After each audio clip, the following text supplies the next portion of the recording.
Today, we round up our thoughts on the Senior Bowl and cover Shrine Bowl top performers who the Packers could target in this year's draft. Yeah, I've been wanting this shit forever. I've been in the field with whatever they throw at me. Brush it off, pick myself up, moving on to the better. Hey. Yeah. Ain't no errors, baby, it's a new era. I wake up early feeling rich like I'm cash.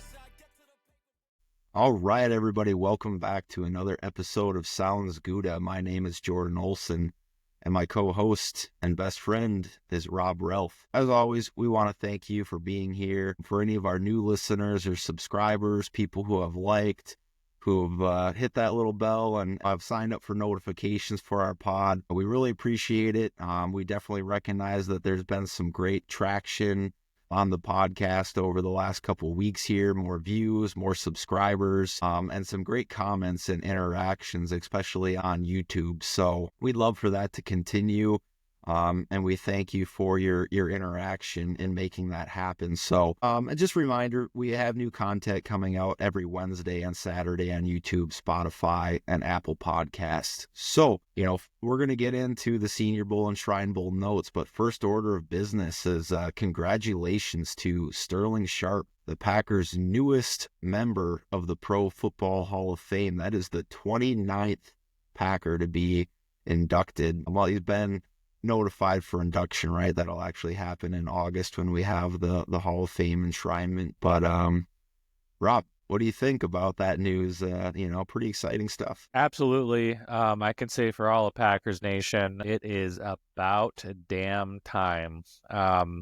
Just for, I know 7 seasons, there's some debate, some argument going on that, but with those 7 seasons he was with the Packers, he absolutely dominated. Stats and metrics will point that out, and the only person that would end up being better than him as an absolute first ballot Hall of Famer and Jerry Rice, and probably one of the best wide receivers ever to play the game. So awesome, very cool. I love seeing those videos on X, Shannon Sharpe delivering the news to him, and he's like, what the heck you got going on here? So it just doesn't get any better than that, man. And specifically for Sterling Sharpe, who's definitely gotten the short end of the stick on this. Yeah, I mean, after having his, he was just in the peak of his powers when they found out about his neck injury at the end of the 94 season. That season, he led the league in touchdowns with 18 receptions, which is still tied for a Packers record. Devontae Adams matched that a couple years ago, but, held that record, obviously, for a very long time, nearly, 20 seasons, 18 seasons at the time. So, that video was cool, though, because I loved listening to the family dynamics and how much Shannon, clearly looks up to Sterling. And, how he said he was, really proud and, he knew that his father was putting more pressure on him, as hard on him, because he knew that, Shannon was watching Sterling. And I mean, this has been talked about on a few other pods, but I mean, just the fact that, you've got 2 brothers inducted into the Hall of Fame, which is the first time, I think, in the NFL Hall of Fame for sure, and maybe in any pro sport. So that's really unique. But after he was drafted in the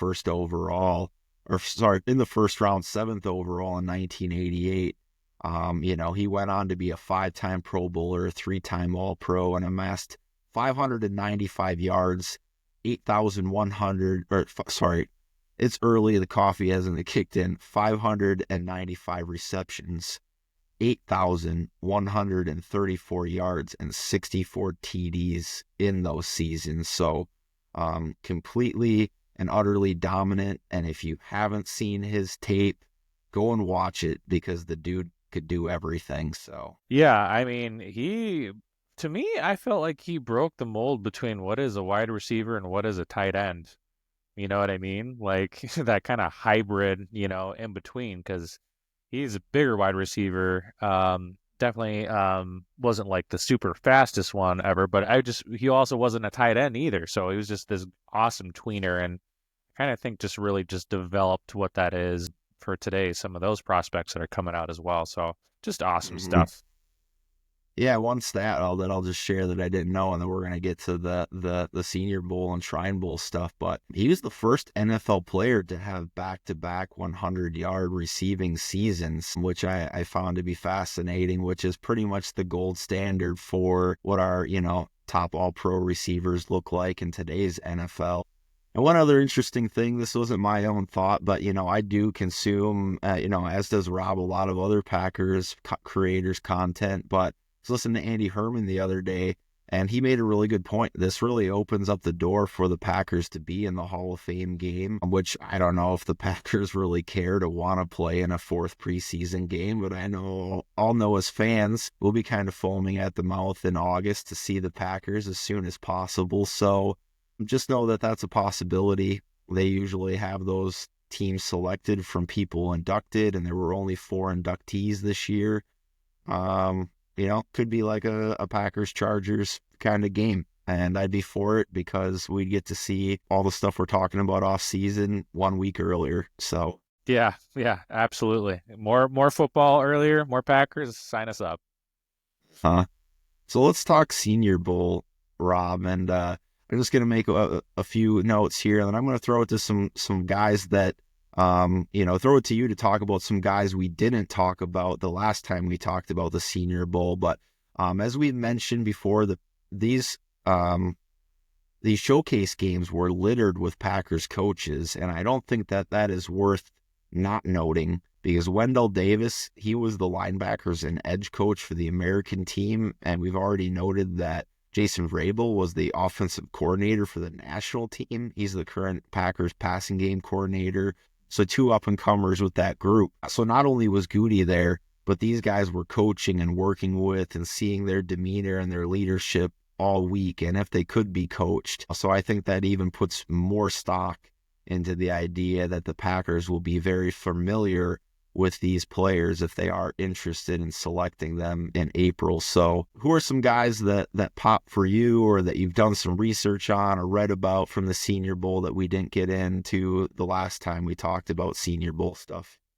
Yeah, so this is obviously going to be kind of the B-roll tape from our other Senior Bowl pod, but just getting a little bit more in depth and analysis on some other prospects that maybe you have or have not heard of. So, there's, to start off, at least for me, defensive lineman Darius Alexander from Toledo. His measurable is 6'4", 311 pounds. They were moving him inside, they were moving him outside. He is rumored to be a 4.8 40. He is a 3-tech defensive tackle, has really good leverage, so plays the run very, very well. Played mostly, in MAC competition as well, but Toledo is also a well-coached program, obviously, who just produced Quinion Mitchell, if y'all remember him from the Philadelphia Eagles. He definitely helped his stock tremendously because he was winning quite a bit against, obviously, some of the best tackles and guards and center prospects in the nation. It's debatable. He could probably be a 3rd or 4th round grade, possibly a little bit higher, maybe if a team has them high on their board. Needs a little bit, some improvement on some tackling. Does bring some really, really good pass rush type of skills.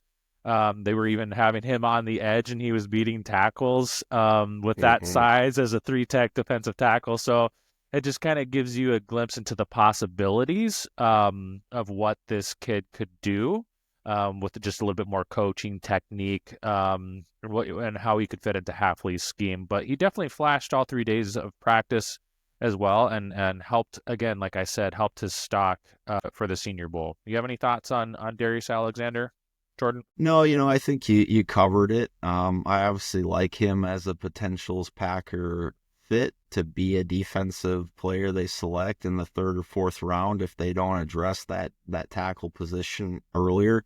As we know in our research, that this is a pretty deep defensive tackle draft, and I think that shows where you're looking at a Darius Alexander being a prospect who, probably originally had a 4th round grade and definitely played himself into a 3rd round grade, at the Senior Bowl. We'll see how he does at the Combine. So one very B-side type of player that we just didn't talk about last time is Jack Besh, though. And I think everybody knows about him at this point in time. I won't spend a lot of time, but I do want to talk about a couple things. Obviously, he was the Senior Bowl MVP.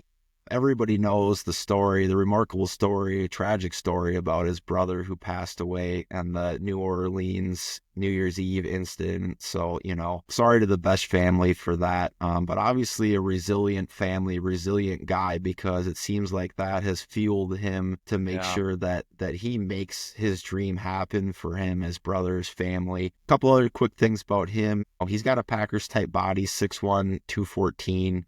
Looks to run in the 4.5s. I guess that would be the one knock. If the Packers draft a wide receiver, we're really looking for speed or a guy we know can be a true bucket getter. But one thing I will say is that he has proven that he can win at all three levels, short, intermediate, and deep. And he's tremendous when targeted. Last year, he had 125.9 QB rating when targeted. So he's got good hands. I think he can be a possession receiver.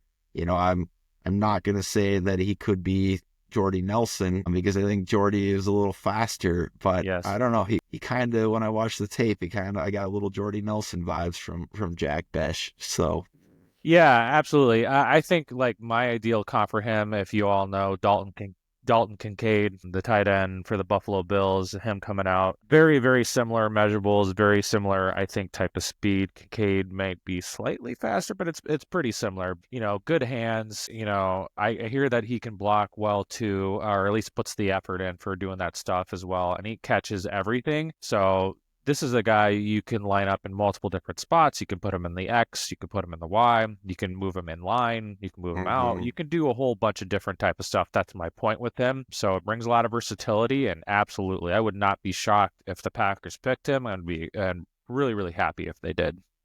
Yeah, probably looking at like a third round grade on him. So, and just to be fair, Dalton Kincaid for his size and weight is probably considerably. I mean, he's a similar type of athlete, but Kincaid's 6'4", 240, and he moves like Jack Besh. So, I mean, that's a big man. Jack Besh, 6'1", 215. But I get like the movement skills are very much similar. I do see that on tape.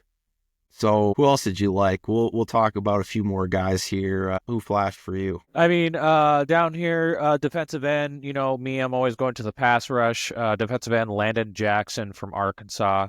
Definitely has the measurables, 6'5", 273 pounds. Pretty much stocked in here as a firm second round grade. Good technique and also good handwork as well. Can win outside. Has a lot of potential here. Still does need, obviously, to round into his technique and development, but I was liking the film for what I'm seeing for him. Flexible for size as well. But, he seems like he would be a Packers type, at least on the measurables as well, too, and would be an option in case you go somewhere else in the first or second round if he drops back. But really liking what I was seeing from Landon Jackson, and 6'5", 273 pounds, playing at a top school, Arkansas, has a lot of intrigue for me. The other thing I'll say about him is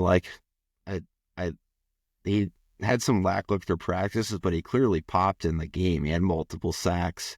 I'm not sure that he diversifies our Packers defensive end room, but I do think he's a Packers type. So I'm not saying I don't like the pick, and if he's got a little bit more push or bend than LVN, then we could see some pretty strong upside from him there. So let's jump into a few other guys. Two linebackers that I'll talk about. These are both, middle to late round guys, but I'll just touch on them quick. Some names to know.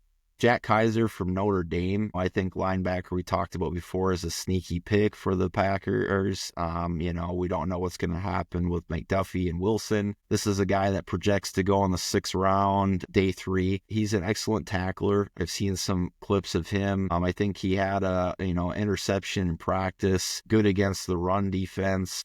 He's a guy that I really like as a late pick that potentially could come in. Obviously has national championship experience, plays for a big-time school in Notre Dame. He could come in and compete for that other starting position, or at least be a good 4th linebacker on this team. And Jeffrey Bossa, a linebacker from Oregon, another, blue-chip program at this point in time. He's a little lighter. He's 6'1", 226. I've seen 230 on some other sites, but He'll probably have more like a 4th round grade. Really solid in most areas. I think the buzz that I heard about him most of the week, though, is his leadership stood out and was seen all over the field, even noticed up in the booth from some of the beat writers and people writing on things. So didn't have any really super explosive plays like when Mike Green just bull rushed and put that guy on his rear, but just kind of made a lot of plays throughout the week. Just seems like a really solid guy that could be a pick in the 4th or 5th round in that position.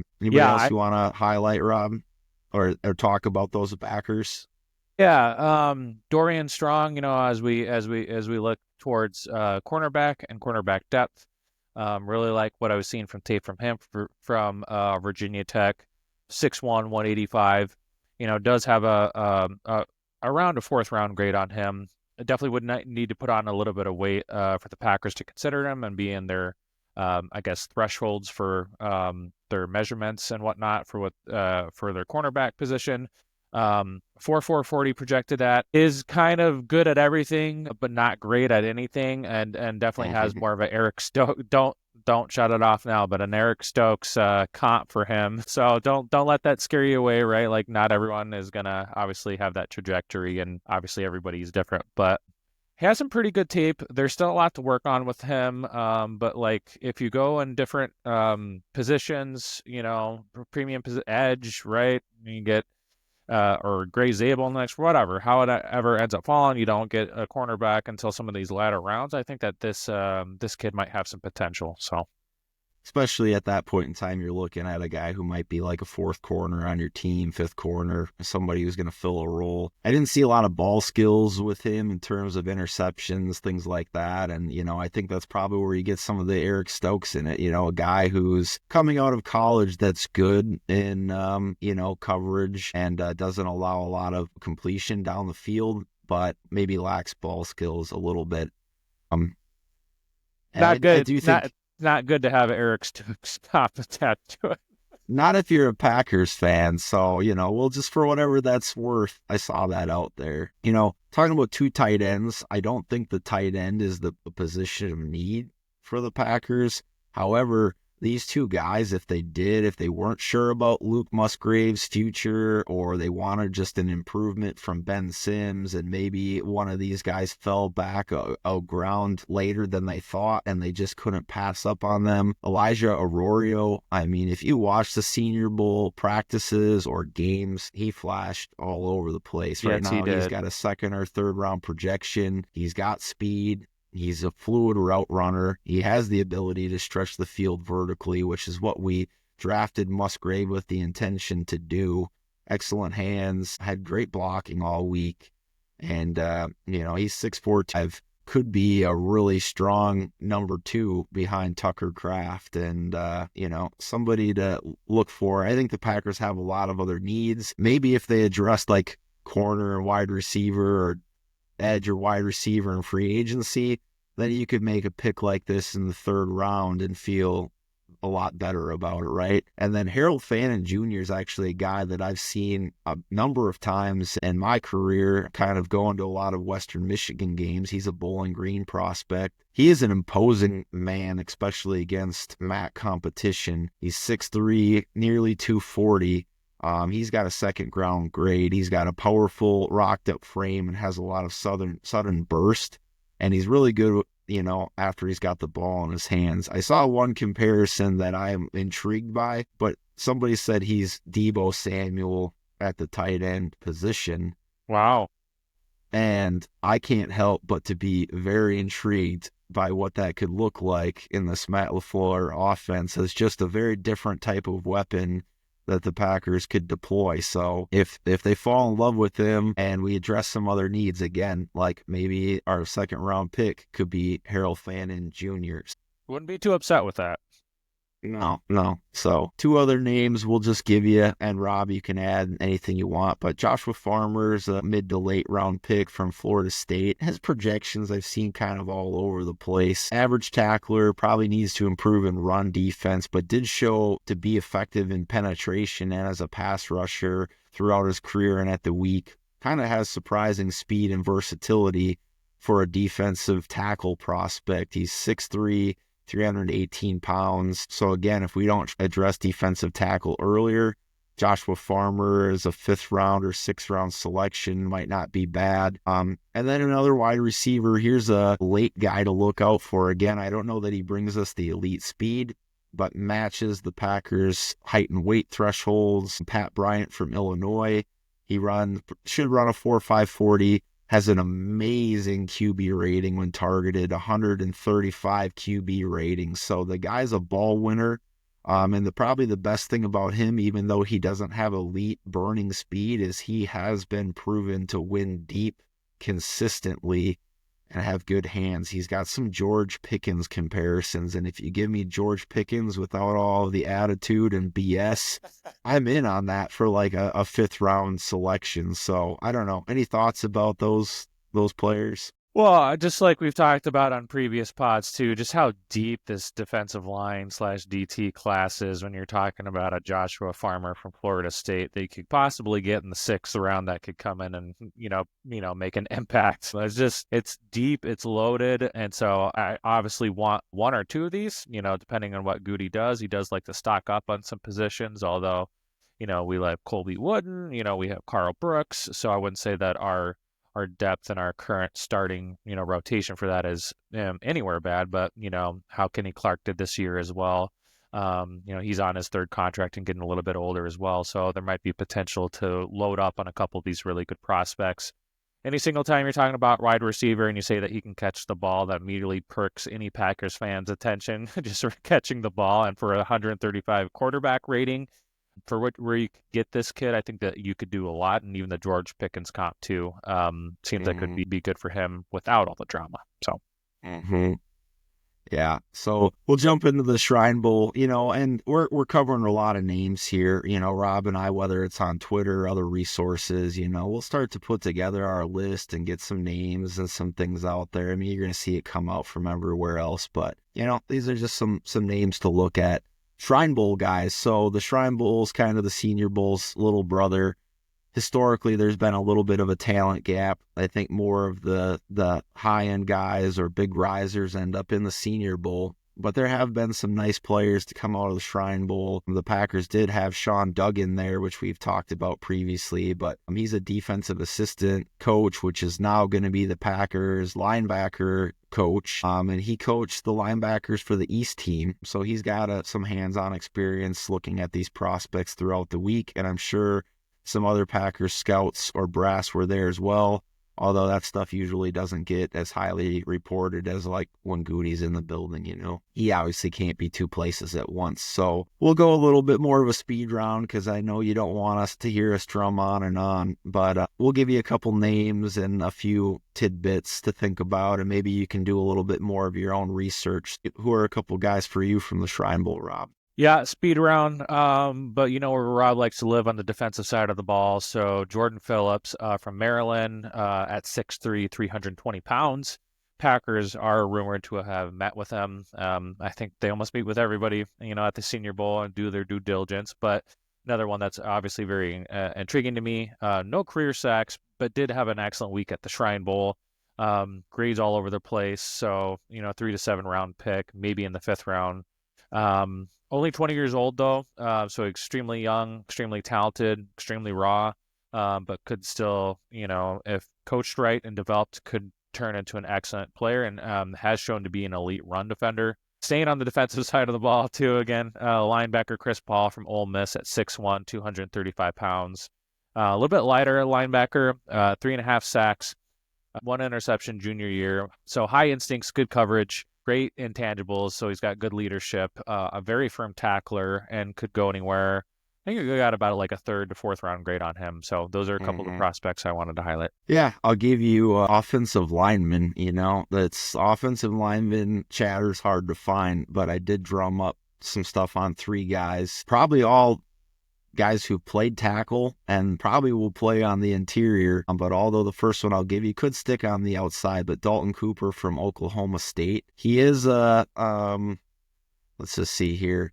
What did I have my notes on here? He's a really smooth mover. He did allow 0 sacks and only 6 pressures in his final year at Oklahoma State. He is a little bit of an older prospect. He was a guy that definitely took advantage of his COVID years, so he did play 6 seasons of college football. He's got good footwork and hand placement, but he'll probably be a late day 3 pick or undrafted free agent, so this could be one of those guys that if the Packers need to address offensive line at least twice, one of those being like a 7th round selection. Dalton Cooper is a guy in the 6th or 7th round, throw the older prospect thing out of the window. You're just looking to get lottery a ticket. First contract out of somebody, 4 years of depth, and maybe anything else from that as a plus, right? Bryce Cabledew.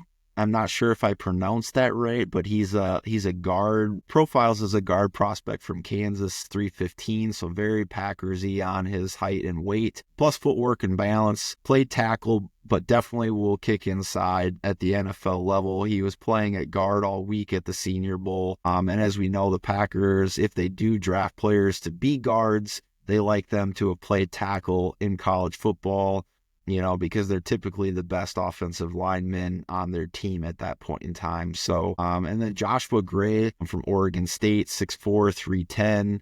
He's also a very versatile guy. He played tackle, I think, on both sides of the ball, but they had him playing center, and we need a center, right, all week at the Shrine Bowl. He's projected to be a 6th round grade, has been rumored to, we'll see at the combine, but have an elite shuttle score. He's a very fluid and smooth mover. And as we know, the shuttle and the 3-cone after height and weight threshold are 2 things that the Packers are very keyed in on with offensive linemen. So, if we don't address center earlier on and we want somebody to come in and compete with Monk and, Jenkins or Ryan, get some depth there. Joshua Gray from Oregon State could be a great late round pick for us. So we'll hit you with maybe 2 or 3 more guys here, and then we'll get you off the show. So who else you got, Rob? Super speed round, but defensive tackle CJ West from Indiana at 6'2", 317 pounds. Nose tackle, excellent run defender who could definitely fill the TJ Slayton role. Plus pass rush for the nose tackle as well, but anywhere, again, from a lottery pick from the 6th to the 7th round projection. So watch out for him. Linebacker Jamin Dumas Johnson from Kentucky. I think I nailed that one. 6'1", 245 pounds, 4'6", 40. Again, a 6th or 7th round grade. Average pass rush and run defense. Poor coverage grade as well. Sharp pursuit in his angles. Is physical against the run. Sheds blockers pretty well. But again, too, another lottery pick. So those are a couple ones I just wanted to highlight. I don't know if you had 1 or 2 more from your side. The only other one that I want to talk about, because I know the Packers have been rumored to have met with him or confirmed to have met with him. This is definitely like a 7th round or UDFA guy, but Efton Chisholm III.